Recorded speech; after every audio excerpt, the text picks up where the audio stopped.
Hi friends, అందరూ ఎలా ఉన్నారండి? నేను వీడియో చాలామంది చూశారు, చాలామంది సబ్స్క్రైబ్ కూడా చేసుకున్నారు. చాలా థ్యాంక్స్ అండి. ఈరోజు కోమటి సంచులు అంటారు కదా, దాంతో కర్రీ చూపిస్తున్నాను. ఇది ఏంటంటే ఆల్రెడీ నేను 2 వీడియోస్ చేస్తున్నాను. ఒకటి కర్రీ చేశాను, ఒకటి రోస్ట్ చేశానండి. ఇది కోమటి సంచులు ప్లస్ కొబ్బరి కలిపి కర్రీ చేసి చూపిస్తాను ఫ్రెండ్స్.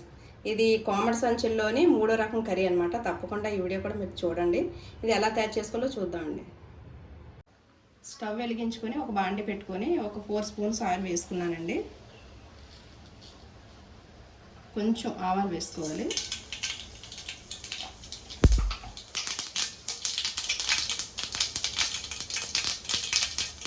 ఆవాలు వేగిన తర్వాత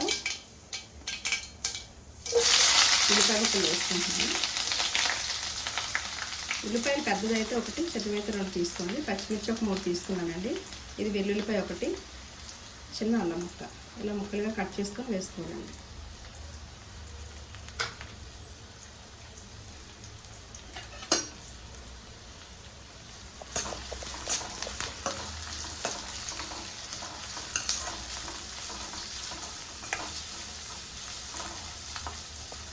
కొంచెం వేగాలండి, మరి బ్రౌన్గా వేగనవసరం లేదు. ఆనియన్ కొంచెం వేగితే సరిపోతుంది, మరీ ఎక్కువగా వేగనవసరం లేదండి, ఎందుకంటే కర్రీతో పాటు వేగుతుంది కాబట్టి.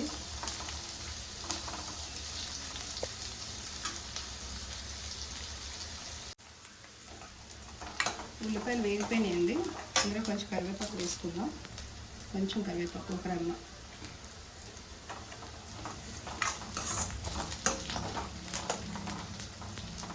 వేసుకున్న తర్వాత అందులో ఒక 1/2 స్పూన్ పసుపు అండి, 1 స్పూన్ సాల్ట్ వేసుకుంటున్నాను. లాస్ట్లో చెక్ చేసుకొని సాల్ట్ సరిపోకపోతే మళ్ళీ వేసుకోవచ్చండి. అలాగే 1 స్పూన్ కారం వేసుకుంటున్నాను, 1 స్పూన్ గరం మసాలా. ఇవన్నీ కొంచెం ఈ ఆయిల్లో కొంచెం బాగా ఫ్రై చేసుకోవాలండి.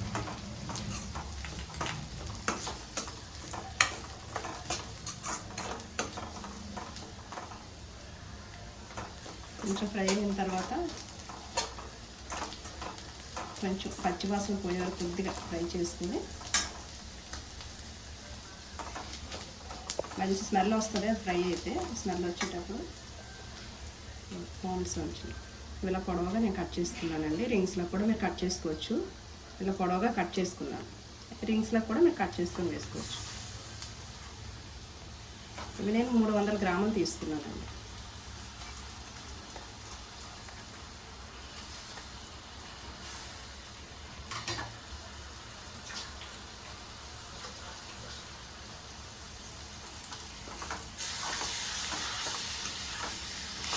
ఇందులో వాటర్ వేయనవసరం లేదండి, ఎందుకంటే ఇదే వాటర్గా ఉంటుంది అన్నమాట.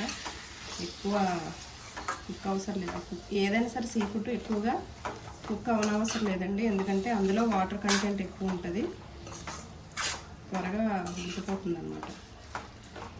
ఇలా కలిపి సిమ్లో పెట్టుకొని మూత పెట్టుకుంటే అందులోంచి వాటర్ వస్తుందండి. సిమ్లో పెట్టుకొని ఒక్క 5 నిమిషాలు మూత పెట్టుకుందాం. ఎంతవరకు ఉడికిందో చూద్దామండి. చూసారా ఎంత వాటర్ వచ్చిందో.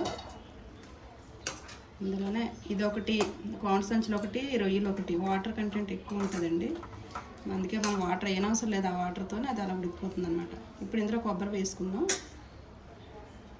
ఇదిగోండి, ఒక బౌల్ కొబ్బరి తీసుకున్నాను, అంటే చిన్నది ఒక కొబ్బరికాయ తీసుకున్నాను.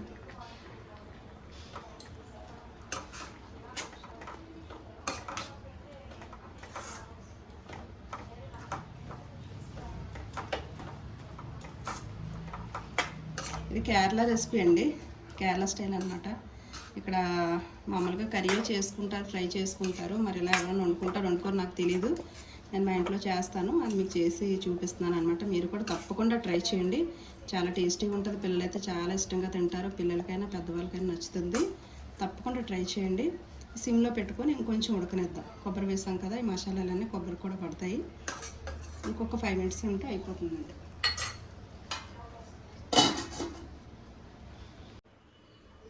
కర్రీ ఎంతవరకు అయిందో చూద్దామండి.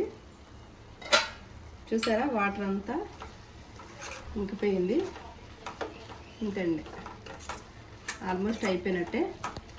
ఒక్కసారి సాల్ట్ చెక్ చేసుకొని సాల్ట్ సరిపోకపోతే మళ్ళీ వేసుకోండి. నేను వేసినవన్నీ కరెక్ట్గా సరిపోయాయండి నాకైతే.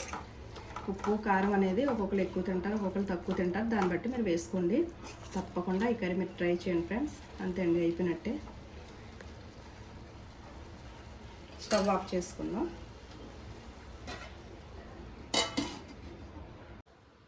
ఎంతో టేస్టీగా ఉండే కలవిందల కూర రెడీ అయిపోయిందండి.